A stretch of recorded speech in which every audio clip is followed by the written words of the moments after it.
গণমাধ্যমকে রাজনৈতিক প্রভাব থেকে বেরিয়ে আসার আহ্বান জানিয়েছেন রাজনৈতিক দলের নেতারা।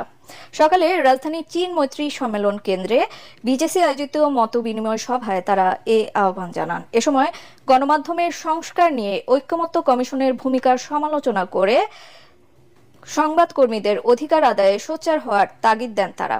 এ সময় বিএনপি মহাসচিব মির্জা ফখরুল ইসলাম আলমগীর বলেন, রাজনৈতিক দলগুলো সাংবাদিকদের পকেটে নিতে চায় না, উল্টো তারাই উদ্যমী হয়ে পকেটে ঢুকে যায়।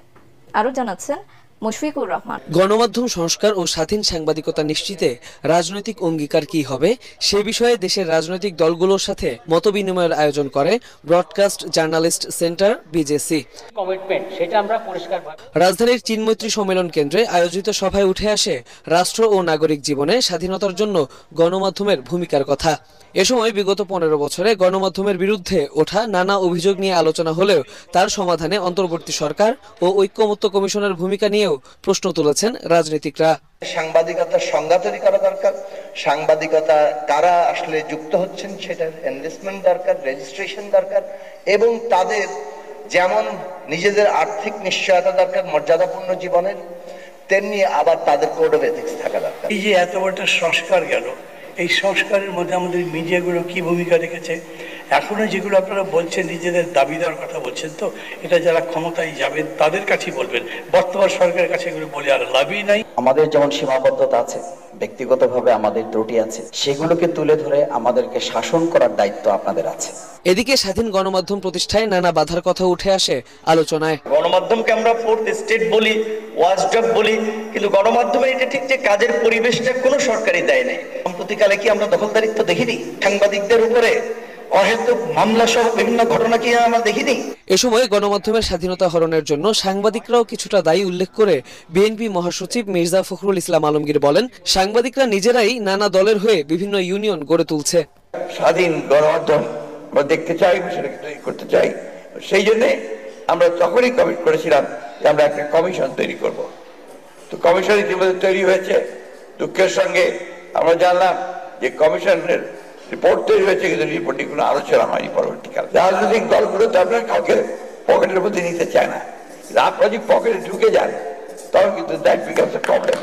সাংবাদিকদের পারিশ্রমিক এবং যথাযথ সম্মানী প্রাপ্তিতে আইনি অধিকার প্রয়োজন বলে জানান শীর্ষ রাজনীতিবিদরা।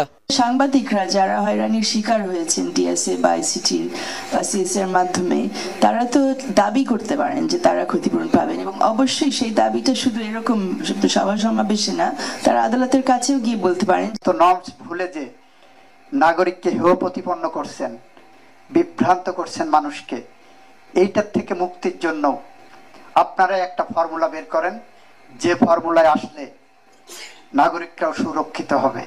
আপনারা যারা সাংবাদিক বন্ধুরা আছেন, আপনাদের ন্যারেটিভও চেঞ্জ করতে হবে। ন্যারেটিভটা হলো, আমি বিশ্বাস করি যেটা, সাংবাদিক নির্যাতনের বিরুদ্ধে যেমন কণ্ঠ উচ্চারণ করবেন, নাগরিকের অধিকার সুরক্ষায়ও আপনারা কণ্ঠ উচ্চারণ করেন, যৌথভাবে আপনারা করেন। দেখেন, বাংলাদেশের ইতিবাচক পরিবর্তন আমরা চাই।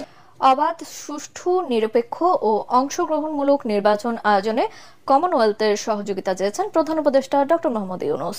রাষ্ট্রীয় অতিথি ভবন যমুনায় কমনওয়েলথ মহাসচিব শার্লি আরকর বোচরের সাথে সৌজন্য বৈঠকে এই সহযোগিতা চান তিনি। প্রধান উপদেষ্টা বলেন, শুধু আগামী নির্বাচনে নয়, নির্বাচন পরবর্তী গণতান্ত্রিক রূপান্তরেও সহযোগিতা চান তিনি। এ সময় পূর্ণ সহযোগিতার আশ্বাস দিয়ে কমনওয়েলথের মহাসচিব বলেন, কমনওয়েলথের 56টি দেশের ব্যাপক অভিজ্ঞতা কাজে লাগাতে পারবে বাংলাদেশ।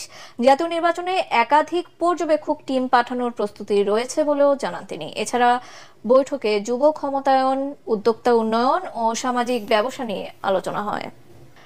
চ্যালেঞ্জ হলেও ইসিকে নির্বাচন আর গণভোট একই দিনে করতে হবে বলে মন্তব্য করেছেন অর্থ উপদেষ্টা ডক্টর সালেউদ্দিন আহমেদ। তিনি বলেন, পৃথিবীর বিভিন্ন দেশে নির্বাচন আর গণভোট একই সাথেই হয়, তবে এতে খরচ বাড়বে। এজন্য তফসিল ঘোষণার পর নির্বাচন কমিশনের চাহিদার ভিত্তিতে বরাদ্দ দেওয়া হবে বলেও জানান। অর্থ উপদেষ্টা বলেন, স্পর্শকাতর ভোট কেন্দ্রগুলোতে পুলিশকে বডি ক্যামেরা দেওয়া হবে। সচিবালয়ে ক্রয় সংক্রান্ত উপদেষ্টা কমিটির বৈঠক শেষে তিনি এসব কথা বলেন। তবে অর্থ উপদেষ্টা বলছেন, পৃথিবীর বহু দেশে এভাবে ভোট হয়, তাই বিকল্প কিছু ভাবার সুযোগ নেই। চ্যালেঞ্জটা হলো, ওই চ্যালেঞ্জটা গ্রহণ করতে হবে।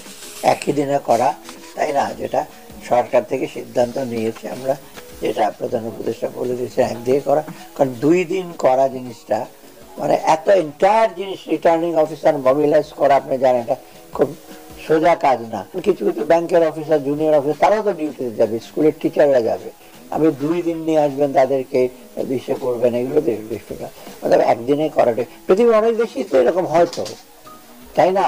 আপনার রেফারেন্ডাম আর হিসেব ভোট তো একদিনই হয়। নির্বাচনের জন্য, গণভোটের জন্য যে প্রয়োজনীয় যে ব্যয় বাড়বে, ওখানে তো আপনার লোকবল রাখবে, তাই না, সিকিউরিটি।